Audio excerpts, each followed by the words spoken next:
All right, let's just dive right in. There are very few topics that cause more anxiety, especially for young adults, than relationships. Am I called to marry?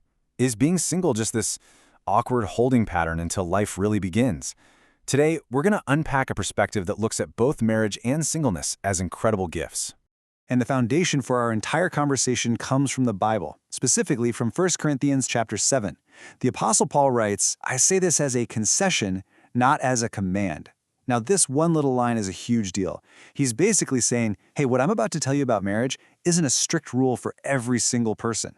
And that right there blows the door wide open, moving us past any kind of one-size-fits-all answer. And this leads us to the questions, right? The ones that I think we've all wrestled with. Is something wrong with me if I'm not married? Am I falling behind? Is my life on pause? The pressure, it's totally real. But the perspective we're about to explore is, well, it's radically different and honestly pretty liberating. So to get this answer, we actually have to go back in time. It turns out all our modern anxieties about this stuff, they aren't so modern after all. See, the Christian church in the ancient city of Corinth was just as confused as we are, so they wrote to Paul looking for some clarity. The specific issue they were dealing with was kind of extreme. Some people in their church had come up with this idea that to be really spiritual, you had to completely abstain from physical intimacy, even if you were married. They were creating this false ladder of holiness. But Paul's response is just brilliant. He doesn't just correct them, he totally reframes the entire conversation. He cuts through all that confusion with one single, powerful truth. Both marriage and singleness are gifts. They come from the same giver, God. So one isn't better than the other. We're not talking about a grand prize and a consolation prize here. We're talking about two equally valuable but different gifts. And you can really picture it as two distinct paths. On one hand, you've got marriage, which is presented as this sacred covenant. And on the other, you have singleness, which is seen as a powerful calling. So let's dig into what each of these gifts really looks like, starting with marriage. So first up, the gift of marriage. What Paul describes is so different from how our culture often talks about it. It's a vision that's all about a covenant of mutual, self-giving love. So what is marriage, really? Well, according to this, it's a sacred covenant. And that's way more than just a contract. It's meant to be a living, breathing picture of the kind of love that Christ has for his people. It's a gift designed for deep companionship and for sexual faithfulness. And Paul breaks this down into three key ideas. And I want you to notice the word that keeps popping up, mutual. There's mutual authority over one another's bodies, there's a mutual obligation to care for each other, and there's mutual devotion.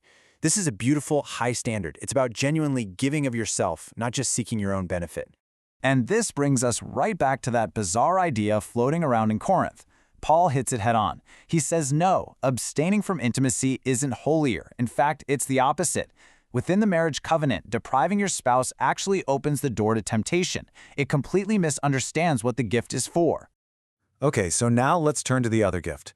The one that, let's be honest, is often misunderstood or undervalued, even inside the church. Paul talks about singleness not as something that's lacking, but as a unique and powerful calling. So what exactly is the gift of singleness? It is a platform for undivided devotion to God. Paul himself was single, and he saw the incredible focus that it allowed. It's not a problem that needs to be fixed. It is not a waiting room where you sit around until your real life begins. It is a full, complete life right here and right now. And if you ever have any doubt about the value or the honor of being single, this one sentence says it all. Christ himself was single. His life was the most complete, the most purposeful, the most significant life ever lived. That fact alone should settle any question about the dignity of this calling. So let's get super practical, especially if you're a college student right now. This season of your life, it is a huge opportunity. It gives you a unique kind of focus for mission, for your own spiritual growth, and for building a really deep relationship with God. It's a chance you have right now. Don't waste it wishing you were in a different season. Okay, so we've got the big ideas, the theology behind these two gifts. But what does this actually look like on a Monday morning? How do we live this out? Let's talk about how to really embrace whatever season you find yourself in. Here are 4 really practical steps. First, if you're dating, be honest. Is this relationship moving toward a serious, self-giving covenant, or is it just comfortable? Second, if you're single, ask God, how do you want to use me in this specific season? Third, for those in spiritually mismatched relationships, trust that God is at work. And finally, and this is for everybody, let's start to truly celebrate both callings in our communities. Let's stop treating singleness like a problem and start honoring it as the powerful gift that it truly is. So, when you boil it all down, the big takeaway is incredibly simple, but it can change everything. Every season is a gift. Whether you're single or dating or married, the time you have right now is a direct gift from God.